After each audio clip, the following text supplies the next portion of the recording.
Hello বন্ধুরা, welcome back to my channel. তো দেখতেই পাচ্ছ দেশি মুরগি। তো দেশি মুরগিতে ডিম হয়েছিল, এটা খুব রেয়ার ব্যাপার। তো এটা পাওয়া গেছে। তো এদিকে দেখতে পাচ্ছ মাংসটাকে খুব ভালো করে ধুয়ে নিয়েছি, তো হালকা করে লবণ আর হলুদ। আর এদিকে আমি পেঁয়াজ, রসুন, কাঁচা লঙ্কা, আদা আর জিরে আর ধনিয়া দিয়ে একটা পেস্ট বানিয়ে নিয়েছি।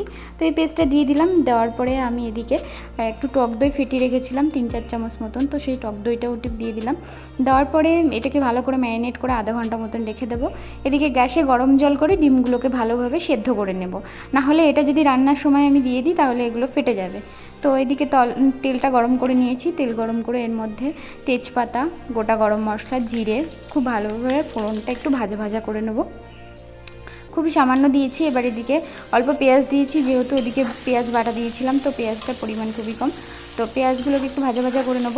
তো এদিকে হালকা একটু লবণ, হলুদ, এর মধ্যে সামান্য হলুদ আর চিনি দেওয়া হয়েছে।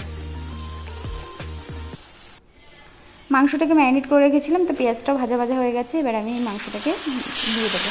তো দেওয়া হয়ে গেছে। খুব ভালোভাবে কষিয়ে নেব। খুব সিম আছে, ভালোভাবে কষিয়ে নেব। কষাতে কষাতেই মাংসটা অনেকটা সেদ্ধ হয়ে গেছে। এবার হালকা একটু গরম জল দেব। তো দেওয়ার পরে আবার একটু নাড়াচাড়া করে তারপরে একটু বেশি করে জল দিয়ে এটাকে প্রথমে 15 মিনিট সেদ্ধ করে নেব। তো সেদ্ধ যদি না হয় তাহলে আবার একটু সামান্য জল দিয়ে তারপরে আবার খানিকটা সেদ্ধ করে নেব। তো চলো, দেখতে পাচ্ছ কয়েকটা রসুন আর বাঙালি বানাই আলু, তো কয়েক টুকরো আলু দিয়ে দিলাম, একটু আগে থেকে ভেজে নিয়েছিলাম, আর ডিমগুলো দিয়ে দিলাম। তো দিয়ে এবার আমি ঢাকা দিয়ে 15 মিনিট মতো সেদ্ধ করে নেব। খুব ভালোভাবে সেদ্ধ হয়ে গেছে, আমার মাংস রেডিও হয়ে গেছে, রেডি টু সার্ভ গরম গরম ভাতের সাথে। দুর্দান্ত খাবার। Tata, bye bye.